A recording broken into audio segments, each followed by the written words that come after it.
Boa tarde a todos, a todas. Momento de alegria, de esperança, né?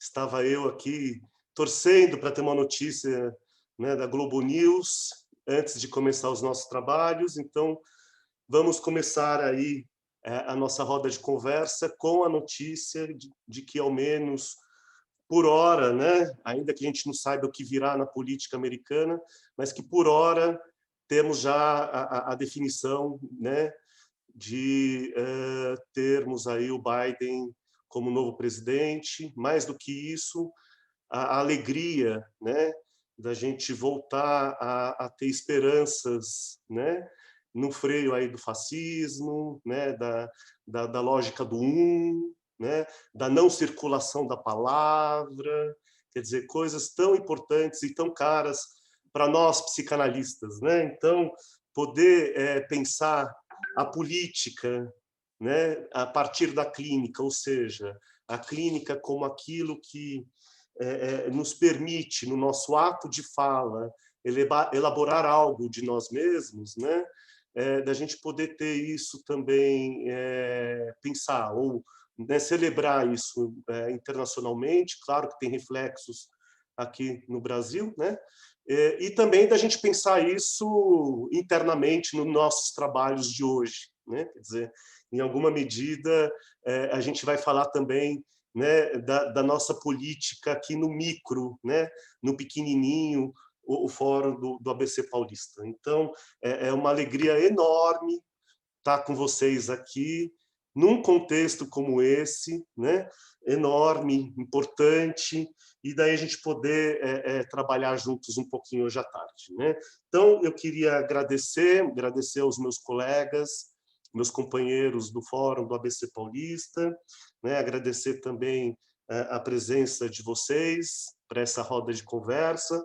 Então, para a gente conversar um pouquinho de um aspecto que é o aspecto aí da formação, né, do analista, né, e o que se coloca aí a questão do real em jogo na formação do analista, articulando isso com o tema do cartel, que é a nossa roda de conversa, é esse tema, né?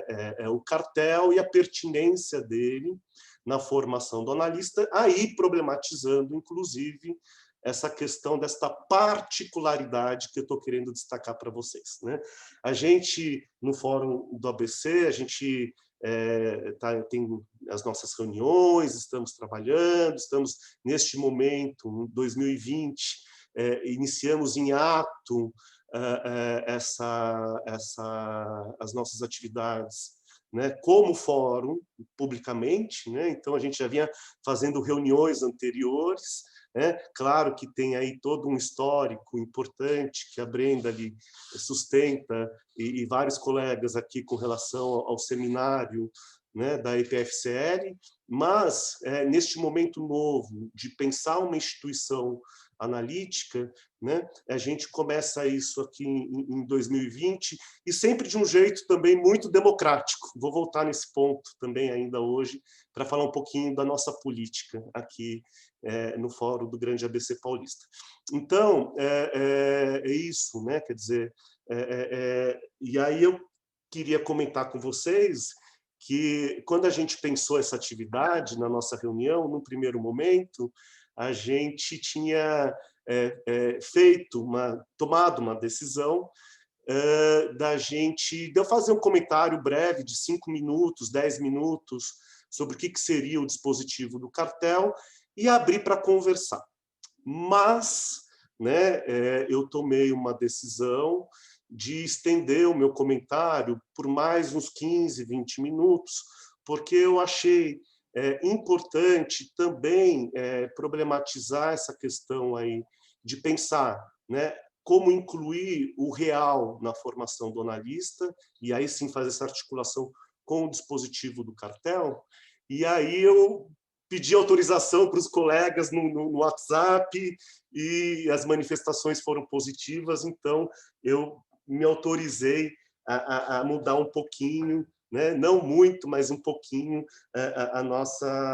essa primeira parte do nosso trabalho, que é essa apresentação ou essa provocação que eu quero trazer para vocês com relação a esse tema. Então, eu peço desculpas ou licença, né, para os meus colegas da instituição e vou me estender um pouquinho mais, mas é breve, será uma coisa rápida também, e aí, nesse sentido, eu não quero desvirtuar a ideia inicial deste nosso encontro, né, essa roda de conversa sobre a pertinência do cartel na formação do analista. Então, é isso que nós vamos trabalhar. Então, e dizer também que essa minha fala inicial ela está dividida em dois momentos, tá? Então, o primeiro momento é algo mais teórico, mais geral, tentando transmitir isso também de um jeito que seja mais palatável, né? Pensar justamente como incluir essa noção do real na formação do analista, articulando isso com o cartel. E um segundo momento, eu vou querer trazer, comentar duas passagens já dos nossos processos de trabalho aqui, para a gente introduzir também o tema da nossa política interna, né? A política aqui no micro. Então, essa minha fala vai ter esses dois momentos, tá? Então, o primeiro deles, né? Pensando então na questão da formação do analista e essa problemática que é de pensar como incluir o real na formação, o que quer dizer isso, né? O real, esse registro que o Freud formaliza inicialmente pela via, formaliza não, teoriza, melhor dizendo, né? No primeiro momento, a partir, né, da noção de compulsão à repetição, conceito que está em recordar, repetir e elaborar, quer dizer, nós repetimos em ato, né, algo que é da ordem do inconsciente e a gente não se dá conta disso, né? Depois tem um outro texto do Freud, que é o Além do Princípio do Prazer, quando ele vai renovar ou aprimorar a ideia ali do dualismo pulsional. Então, nesse texto que ele vai falar de pulsão de vida e pulsão de morte, pensando então a pulsão de morte como aquilo que anima a compulsão à repetição, né? E aí vem o senhor aí, Jacques Lacan, que propõe nesse contexto teorizar ou nomear essa questão, né, da pulsão de morte como gozo do ser, lembrando que o Lacan no Seminário 20 tem várias modalidades de gozo, né? Tem o gozo místico, tem o gozo feminino e tem o gozo do ser, né? Que é o gozo que fala dessa questão aí da compulsão à repetição. Então, um registro, né, que para nós lacanianos é muito caro, né, muito importante, faz uma marca aí da clínica lacaniana, considerando inclusive isso, que é uma clínica que se propõe a fazer o atravessamento da angústia, a construção do fantasma, o atravessamento do fantasma, a construção do sintoma, né, com TH, ou seja, vários elementos ou particularidades, né, que fazem da clínica lacaniana ela ser ela própria, né, na sua especificidade, né, duas invenções aí do Lacan para o paradigma psicanalítico, a questão do objeto A e do real, né? Então, né, pensando que essas condições são condições necessárias para pensar uma análise, né? E aí, né, problematizar como é que a gente teoriza ou como é que a gente inclui essa dimensão, né, que é um dos registros da experiência humana, como é que a gente inclui isso na formação do analista, né? É um grande paradoxo, porque o registro do real é um registro que, na própria definição dele, tem essa particularidade de ser algo, por exemplo, irrepresentável. Então, como é que a gente representa algo, né, se ele é irrepresentável? Quer dizer, como que a gente vai, então, falar dessas questões que a gente inclui aí né, e como transmitir isso no laço, né, de transmissão. Então, né, é isso, né, quer dizer, pensando a formação de um psicanalista, o que a gente forma, né, como é que a gente forma, o que é se formar, né? Essa é uma questão muito importante que se coloca na história do movimento psicanalítico desde Freud, né?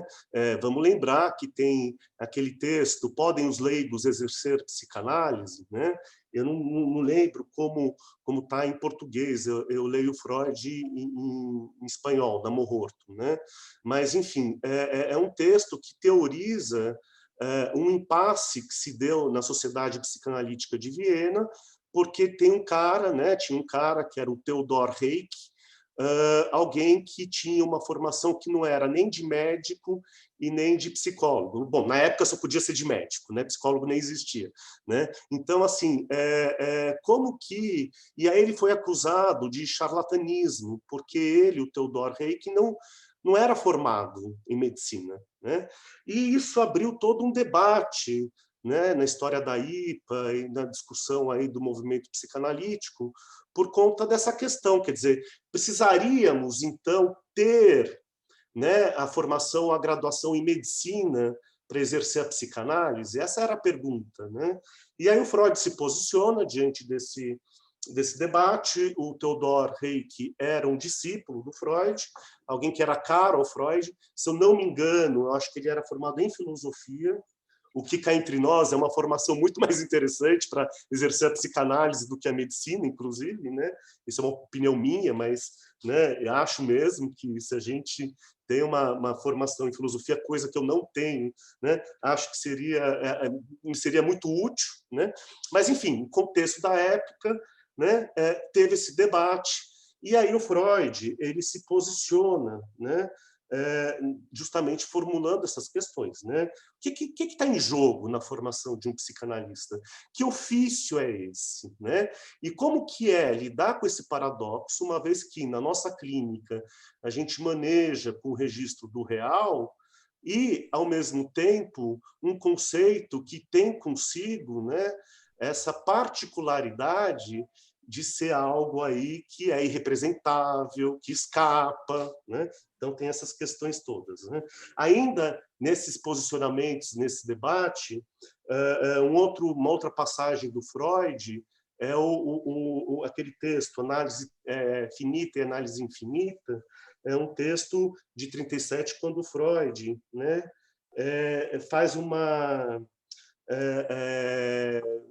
se manifesta com relação a isso, né? E aí tem uma citação, né? Onde e como um analista poderá adquirir aquela habilitação ideal necessária em sua profissão? Ele formula assim, né? E aí o Freud responde, né? A resposta será na própria análise, né? Então, acho que isso é algo que também coloca para nós um desafio tremendo, porque justamente essa é a questão, esse é o impasse, né? Esse é o debate que se estabelece no mundo, né? Só um parênteses, eu queria fazer uma menção a isso. Tem vários trabalhos, né? E tem também essa questão aí dos grupos psicanalíticos, muitas vezes eles criarem grandes brigas entre eles, né? Politicamente isso ocorre, é comum. E no Brasil, quando a gente teve, por exemplo, na década passada, todo o movimento da bancada evangélica, né, de querer profissionalizar a psicanálise, essa questão estava exatamente nesse ponto, né, de pensar que, então, essa era a proposta dessa bancada, né, de ter um curso, uma formação básica de 3, 4 anos, né, você estuda as apostilas, né, responde com os conteúdos, e você pode, se você tirar 7 na prova, estou caricaturando, claro, né, aí você ter a certificação, né, a chancela de um órgão oficial, dizendo, então, que você pode exercer a psicanálise. E aí, historicamente, neste momento, foi quando as instituições analíticas elas criaram um movimento no Brasil que se chama Convergência, que justamente é isso, né? a despeito das diferenças internas, da gente, né, as instituições analíticas, problematizarem, trabalharem essa questão de que há, sim, uma defesa da não regulamentação da psicanálise, justamente por isso, por essa especificidade disso que Freud nos anuncia, né, que a questão central para a gente se formar enquanto tal, né, passa a nossa experiência de análise pessoal, né? Tem, inclusive, um livro que se chama Ofício do Psicanalista, Formação versus Regulamentação, né? Organizado por vários colegas de distintas instituições analíticas. Então, é interessante, né? Porque você vê, por exemplo, colegas da IBP, do Fórum, do Corpo Freudiano, de várias instituições analíticas que trabalharam, né, para sustentar, né, publicamente, no debate, essa questão da não regulamentação, justamente para cuidar dessa questão aí de que, na formação do analista, a gente tem que incluir o real, né? E o real é isso, é atravessar os tempos de uma análise, e que aí, nesse sentido, a gente só pode fazer essa questão, ou sustentar essa formação, quando a gente faz a nossa própria análise pessoal, né? Então, acho que isso é muito importante, né? Por quê? Porque, vejam, na nossa análise, né, o Lacan vai dizer o que se produz numa análise? Um analista, né? Em qual sentido, né? Quer dizer, pode o analista, essa pessoa, se ele quiser, né, quando termina a sua análise, exercer, né, o ofício da psicanálise, né? Claro, né? Quer dizer, nem todo mundo que faz análise, termina a sua análise, vira analista, né? Mas tem algo de um efeito que é a questão de se assentar numa posição de objeto, né? Quer dizer, né, pensar o fim de análise, né, desde essa perspectiva, né, desse efeito da gente ficar numa posição de objeto que deseja, né? E que isso é uma condição para a gente avançar, né? Ou para a gente incluir na nossa formação. Então, isso é danado, cria um monte de problema, um monte de questão, né? Quando a gente pensa isso, né? E um outro aspecto que é fundamental, que, né, comenta isso nos 4+1, condições de análise, essa questão, né, de que para a gente chegar nessa posição de objeto que deseja no fim de uma análise, né, uma questão aí, né, da passividade, por exemplo, né, da contemplação, né, e de poder decantar aquilo que o nosso analisante nos traz na associação livre, né, que isso depende do ato analítico, né? Então, é outra questão também danada, como é que a gente, na nossa transmissão, problematiza o tema do ato analítico, né? Então é isso, né? Quer dizer, que eu queria incluir para vocês, claro, né, problematizando essa discussão do real, né, porque é isso que eu estou dizendo, de incluir o real na formação do analista, né? Ou então, como o Lacan propõe, que eu acho muito interessante, né, reconhecer no seu saber, né, o sintoma da sua ignorância, né? Então, como é que a gente entra nessa questão também da ignorância douta, né? Quer dizer, como é que a gente se forma nessa perspectiva, né, de incluir na própria formação essa relação com o não saber. O que é difícil para burro, né, pessoal? Né? A gente sabe, na clínica, a gente trabalha, quão difícil é a gente manter a cara de poste, né, de samambaia, né? Quantas vezes vem, né, essa questão aí do narcisismo primário, né? Então, em algum momento, algo, né, do analisante serve de gatilho para reativar o curto-circuito do analista, né? Então, como é que a gente toreia para fazer aquilo que o Lacan nos orienta em direção de tratamento dos princípios do seu poder, né? Tentar deixar o sujeito analista fora, né, da posição e, portanto, a gente sustentar esse lugar de objeto, objeto que deseja e que a gente pode também pensar que deseja conduzir a análise, né? Então, isso que eu queria comentar para finalizar, né, essa primeira questão, a primeira parte da primeira parte, né? E mencionar, destacar 3 aspectos da análise pessoal, né? Quer dizer, né, a questão aí do inconsciente do analista, né? Como é que, então, o analista se apropria do seu próprio material recalcado? Como é que ele trabalha, tenta esgotar o seu fantasma, né? Como é que é esvaziar, então, o seu eu para ficar nessa posição de objeto, né? Por exemplo, acho que esse é um ponto, né? Como que, então, aí é uma outra questão que eu quero voltar nela depois, né?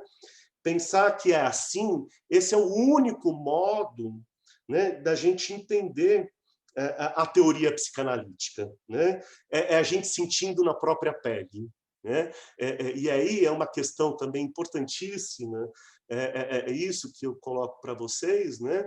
Porque isso problematiza um aspecto que é também de como é que, por um lado, né, a gente considera essa particularidade, então as pessoas que procuram uma formação em psicanálise, cabe a elas, por exemplo, fazerem sua análise pessoal, isso é um chavão, né? A gente já pode dizer, mas, né, pensar que na medida em que a gente avança na nossa própria análise, que a gente vai também ter mais recurso como leitor para, vamos dizer assim, entender os conceitos, né? Porque os conceitos freudianos e lacanianos são conceitos que são profundos, que exigem, né? Que são difíceis. Então, né? Tem essa questão também, esse segundo aspecto da análise, né? E aí também pensar que outra questão da análise pessoal, porque na medida que a gente avança na nossa análise, a gente consegue também avançar com os nossos analisantes, né? E nesse sentido, né, pensar que aí a experiência avança, nós como analistas na clínica, e aí como é que a gente consegue também, né, se apropriar ou construir um saber sobre a experiência da clínica, daquilo que a clínica nos ensina. Então, esse é o preâmbulo que eu queria localizar um pouco para vocês. Gente, isso é uma discussão que pode demorar anos, se a gente quiser, né? Não é o propósito, né, da nossa perspectiva, né? Mas simplesmente apontar isso para daí falar um pouquinho do cartel, né? Como um dispositivo que entra no contexto institucional, no contexto da escola, né? Então, Lacan vai dizer, tem dois dispositivos, né?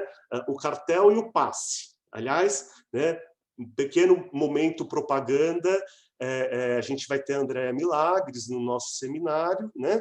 E ela vai trazer o relato do seu passe, né? Que alguns aqui já teve a oportunidade de escutá-la em Aracaju no ano passado, eu também, né? Um relato lindo, né? E aí também da gente problematizar no nosso encontro com a Milagres essa questão da pertinência do passe no fazer escola, né? Mas esse é um tema que não é para hoje, né?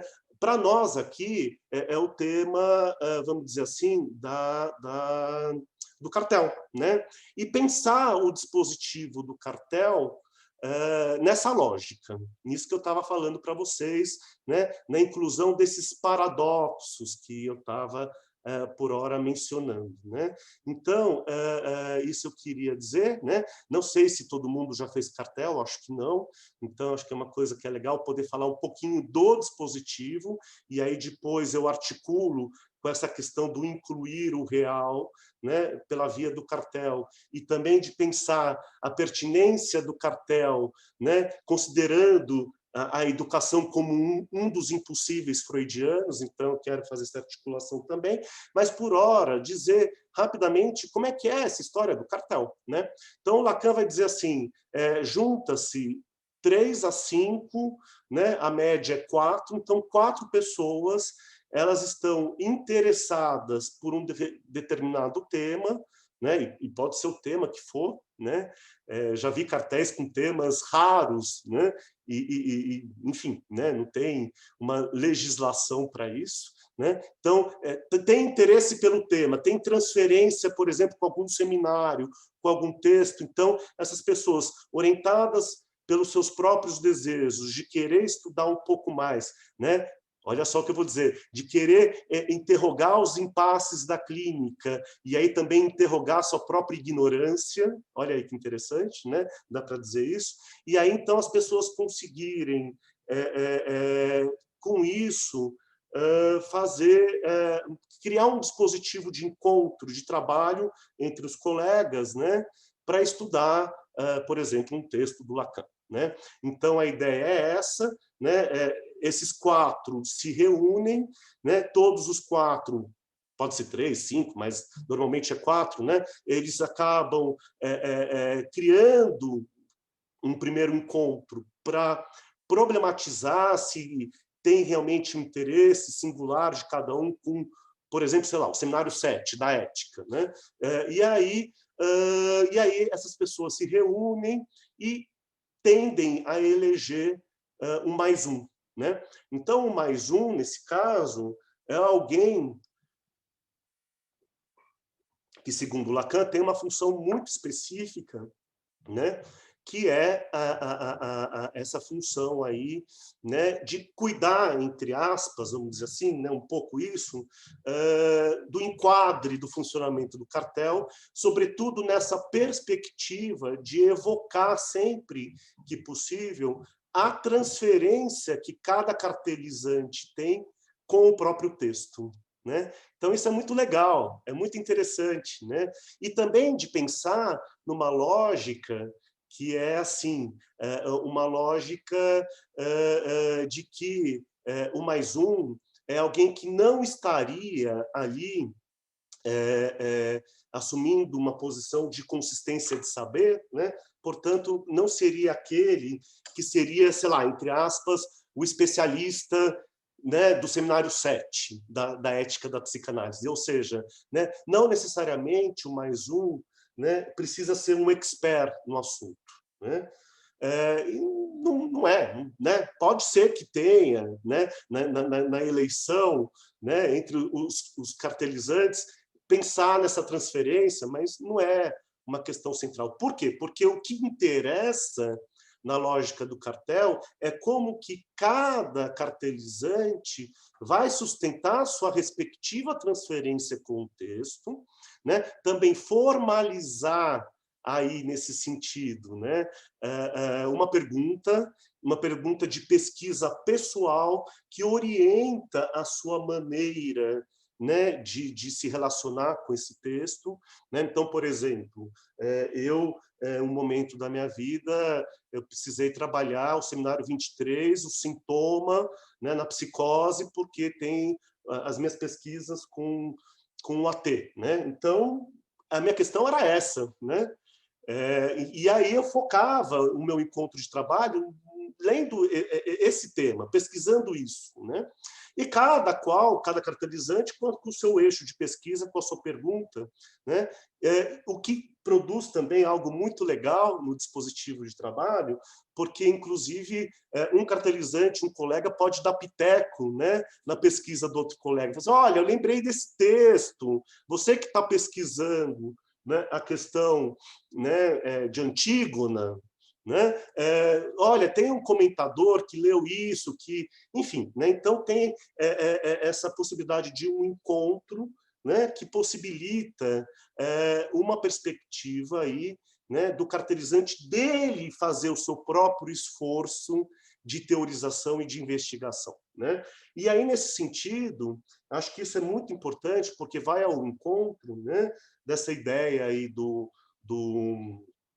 Freud, quando Freud dizia, né, os impossíveis, né, o governar, que nós estamos comemorando, né, a vitória do Biden, né, o analisar, quer dizer, não cabe ao analista significar algo pelo próprio paciente, né, isso o Jung tentou em algum momento da vida dele, mas não é essa a perspectiva, não é essa a nossa ética. E na questão da formação também, de pensar que é isso, quer dizer, a gente pensar ou problematizar a pertinência do cartel como um convite para que cada pessoa que esteja desejosa de avançar na sua formação, que ela faça esse atravessamento particular, solitário, né, próprio, daquilo que é mais íntimo dele como leitor, daquilo que ele conseguiu avançar da sua análise, né, daquilo que ele pôde, né, teorizar a respeito aí das suas experiências, né, e aí ele fazer esse exercício solitário, né, esse esforço. E aí, nesse sentido, é muito interessante o cartel, porque o cartel ele faz esse convite, vamos dizer assim, mais vertiginoso, né? E tenta romper um pouco com essa questão da lógica do grupo de estudos ou do seminário, que também é importante, que também tem sua pertinência, as pessoas fazem, é legal, a gente tem os nossos seminários, né? Mas eu acho que é poder sustentar isso, né? Desse jeito.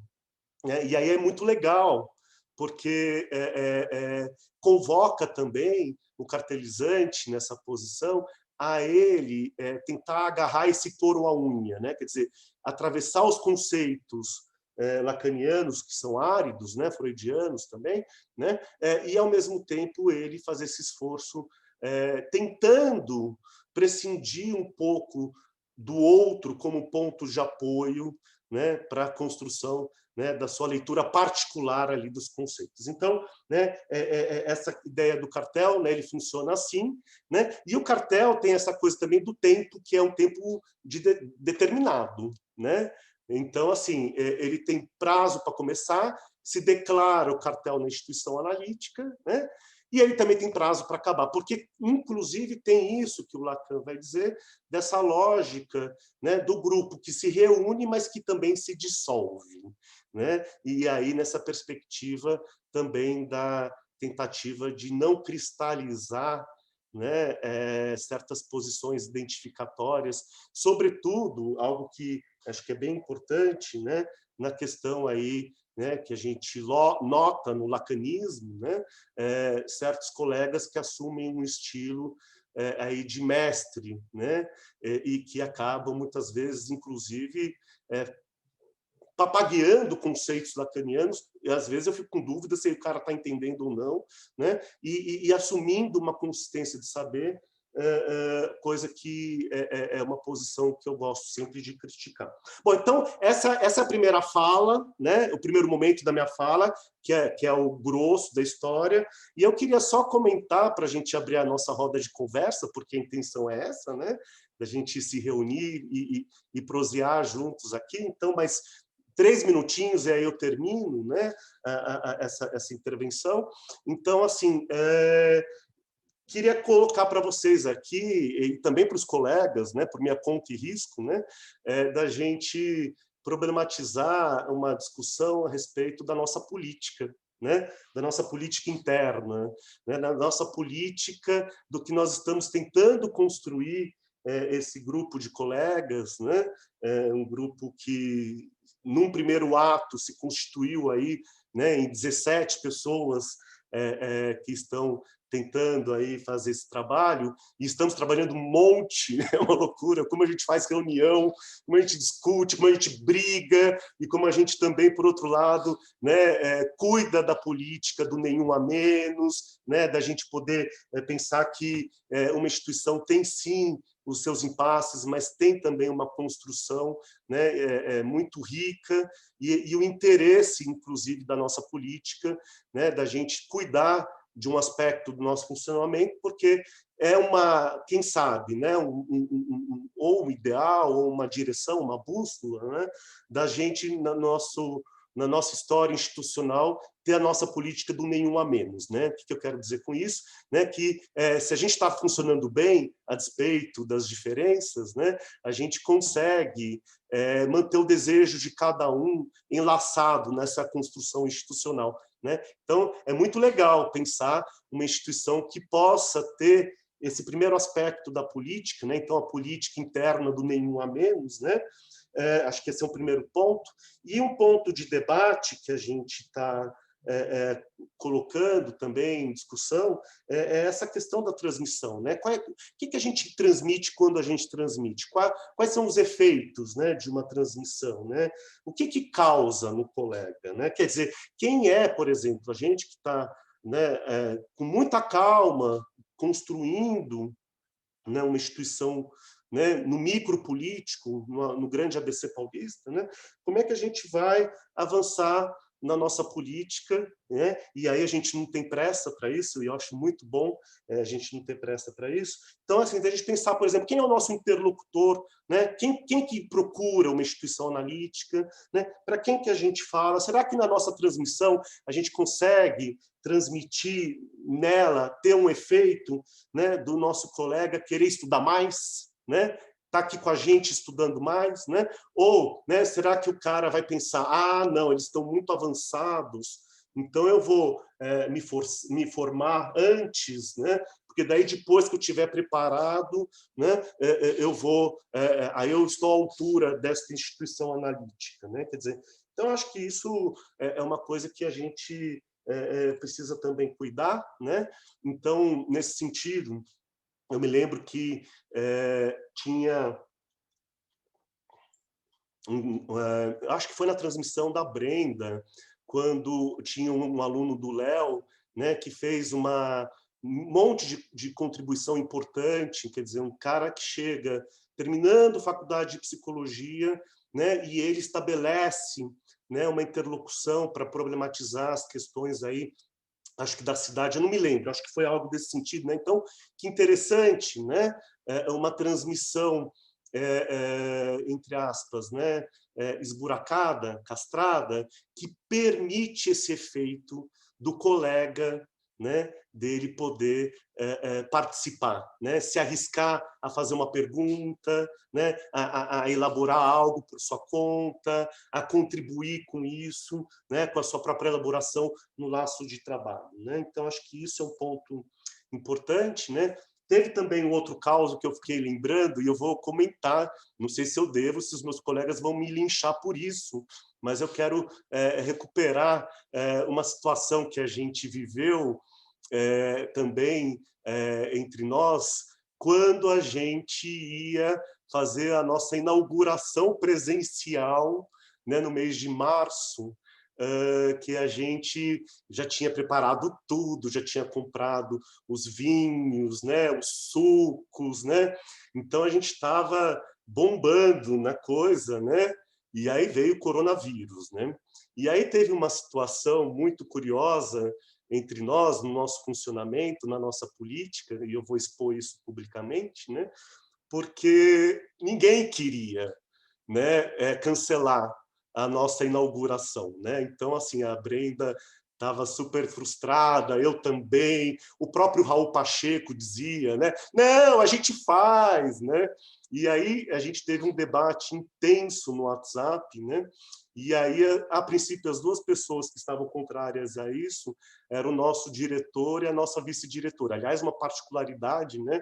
Que a gente tem vice-diretor também. Então, o Leonardo Peretti e a Aline Taconelli dizendo, vocês estão loucos, gente, nós estamos entrando numa pandemia, né? E aí a gente ficou, acho que a sexta-feira inteira debatendo esse negócio, né? E aí eu queria marcar isso, né, fazer esse comentário, né, que o nosso diretor, né, o Leonardo, ele assume, e a Aline também, né, uma posição muito democrática, né? Naquele caso, eu estou brincando aqui, né, parece que se excederam, porque naquele momento talvez eles pudessem, como representantes da instituição, dizer, gente, não vai ter porque estamos vivendo um problema sério, né? O que eu quero marcar, né, então não é uma crítica pública aos meus colegas, pelo contrário, né, eu quero ressaltar a preocupação, né, que a gente tem também dos nossos do nosso diretor e da nossa vice, né, de mesmo numa situação em que caberia uma intervenção de autoridade, que não é de autoritarismo, né, de dizer, olha, a gente não pode fazer isso, vocês estão doidos, né? O debate no WhatsApp demorou horas, né? Até que a gente democraticamente se convenceu, né? Então eu queria compartilhar isso publicamente, de dizer que a gente também está aprendendo a construir uma instituição, né? Talvez hoje olhando para trás, quem assume o cargo de diretor, né, possa eventualmente, né, e aí eu tenho essa hipótese de que talvez eles que estavam mais com o pé na realidade do que todo o resto, né, de poder dizer, olha, a gente não pode fazer isso, então quem está assumindo essa responsabilidade transitória, rotativa, né, tem essa marca que é própria da nossa construção, que é da gente construir isso democraticamente, né? E aí, nesse sentido, eu acho que a transmissão, o laço de trabalho, né, nosso, ele tem que ser também democrático nesse sentido da circulação da palavra, né? Então, para fechar, e aí a gente conversar, né, essa ideia, né, de que, então, assim, sei lá, provocações ou uma tentativa de uma construção de uma política interna, né, do Fórum do Grande ABC Paulista, né, da gente cuidar da circulação da palavra, né? E eu acho que isso a gente está fazendo com muito carinho, né? Com muito cuidado, né? De incluir o espaço da gagueira, né? Então, da pessoa que está hesitando e que quer, quem sabe, se arriscar em fazer uma intervenção no laço de trabalho, né, dele poder ensaiar a sua própria articulação daquilo que ele está ouvindo, como que ressoa a transmissão para ele e como que ele pode, eventualmente, né, vamos dizer assim, avançar na sua própria construção, né?